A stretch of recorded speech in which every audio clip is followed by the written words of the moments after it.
Bonjour Pascal, comment ça va après cette petite trêve? Bonjour, bah écoutez, ça va, hein, on est bien, on est régénéré, on est prêt à affronter Mâcon avec la confiance nécessaire, mais surtout l'humilité qui est la plus importante pour pouvoir enchaîner sur une troisième victoire. On s'était quitté après une belle victoire face à Bobigny. Est-ce que tu peux nous raconter un peu ton point de vue par rapport à cette rencontre? Ouais, j'avais un sentiment très partagé à la mi-temps de ce match. J'étais assez en colère par rapport à ce qu'on faisait.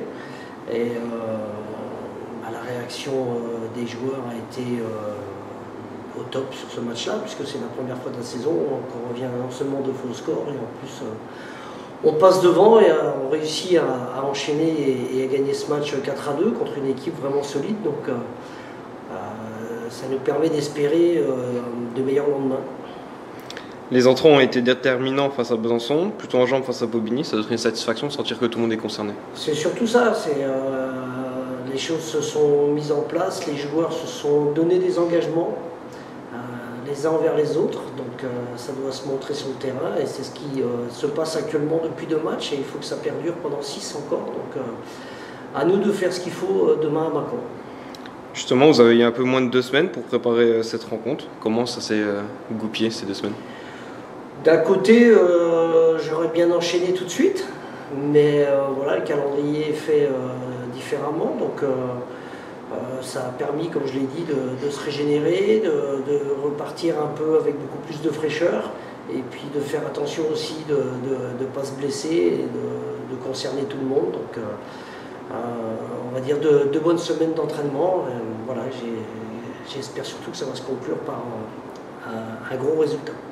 Tu avais justement parlé de match à 6 points face à Besançon. On est un petit peu sur la même physionomie pour demain. Oui, de toute façon, on savait avant Besançon, on avait 6 équipes qui étaient juste devant nous.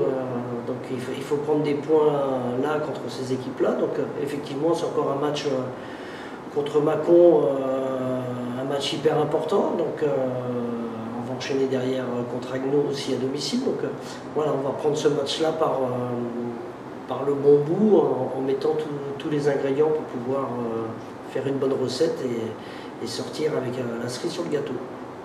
Le week-end dernier, Lucas Toussaint a pris part à la rencontre de Coupe du Grand Est, tout comme Samuel Yebra. Comment est-ce qu'ils vont? Oui, bah, il est après quand même plusieurs semaines sur le côté, donc il revient tout doucement, mais bon, pour l'instant, c'est pas un joueur qui est apte à reprendre avec la N2, donc laissons-lui le temps de revenir à un bon niveau physique avant de pouvoir postuler à un poste en National 2. Tous les voyants sont ouverts, plus ou moins pour ce week-end. Oui, après, voilà, après il y a des joueurs suspendus, mais ça c'est le lot d'une saison. Mais effectivement, il faut qu'on porte cette couleur verte le plus haut possible et dès demain à Mâcon pour revenir avec une victoire. C'est le seul objectif que j'ai en tête. Merci Pascal, à demain. Merci.